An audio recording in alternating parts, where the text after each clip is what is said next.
Ali Al Ibrahim delves into the files of one of Syria's intelligence branches. The young journalist has conflicting feelings that ranges between jubilation and fretfulness. But fretfulness eventually wins.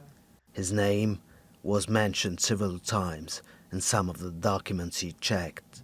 In September 2024, he unveiled how several European companies violated EU's sanctions on Syria, delivering trucks to Assad's regime for military purposes.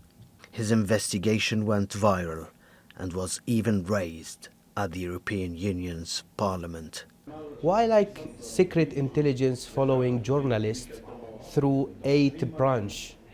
I believe they are afraid because we are make some investigation about like threat, corruption, human rights, and this like support by documents and evidence. Unlike hundreds of other Syrian and foreign journalists, Ali Al Ibrahim says he feels lucky since he's still alive.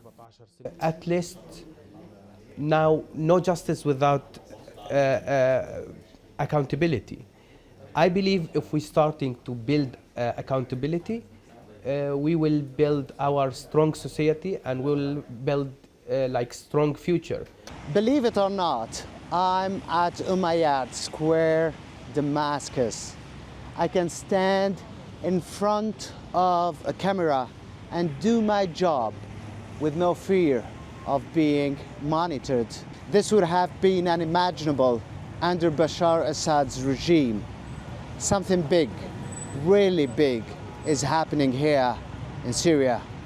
On December the 8th, Syrians were flabbergasted when the state-owned TV, once the untrustworthy mouthpiece of the regime, described Assad as part of the past, with the country's new flag and the backdrop. But as Syria's new path goes on, journalists find it hard to turn the page of over half a century of censorship and fear.